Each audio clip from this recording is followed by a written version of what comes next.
ایک جملہ اکثر کہا جاتا ہے کہ نقد بڑے شوق سے، ادھار اگلے چوک سے۔ بلکہ میں نے کہیں یہ بھی پڑھا کہ ادھار ایک جادو ہے، آپ کسی کو دیں گے تو وہ غائب ہو جائے گا۔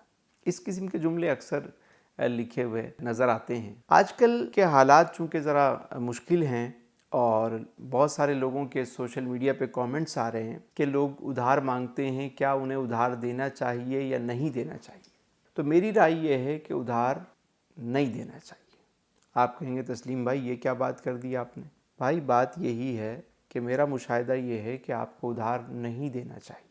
اگر آپ کے پاس ہے اور آپ مدد کر سکتے ہیں تو مدد کر دیں، کسی کو قرض حسنہ دے دیں، کسی کی ویسے ہی امداد کر دیں۔ اگر آپ سے 1000 روپے مانگتا ہے اور آپ کے پاس 100 روپے ہیں تو آپ 100 روپے دے دیں۔ اگر وہ 100 روپے مانگ رہا ہے، آپ 10 روپے دے سکتے ہیں، آپ 10 روپے دے دیں۔ جو آپ کی حیثیت ہے، جتنا آپ دے سکتے ہیں وہ ویسے ہی اسے دے دیں۔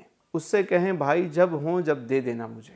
لیکن جب آپ ادھار سمجھ کے دیتے ہیں اور اپنے پاس لکھ لیتے ہیں تو سم ٹائم یہ ہوتا ہے، بلکہ اکثر یہ ہوتا ہے کہ جب اس شخص کو ضرورت پڑتی ہے جس نے ادھار دیا ہوتا ہے تو وہ پیسے اس وقت نہیں ملتے اور پھر تعلقات بگڑنا شروع ہو جاتے ہیں، اور پھر معاملہ یہ ہوتا ہے کہ رسی بھی جاتی ہے، اونٹ بھی جاتا ہے، تعلقات بھی خراب ہوتے ہیں، سلام دعا بھی چلی جاتی ہے اور دعا سلام سے بھی لوگ چلے جاتے ہیں۔ تو بہتر یہ ہے کہ آپ کسی کو دینا چاہتے ہیں تو اس کو ویسے ہی قرض حسنہ دے دیں، ادھار نہ دیں، اپنے پاس سے آپ رائٹ آف کر دیں تاکہ آپ ذہنی اذیت سے اور پریشانیوں سے بچ جائیں۔ یہ میری ایک ذاتی رائے ہے، اگر آپ اس پہ عمل کریں گے تو ہمیشہ آپ خوش رہیں گے۔ میرا مولا آپ کو آسانیاں عطا فرمائے اور آسانیاں تقسیم کرنے کا شرف عطا فرمائے۔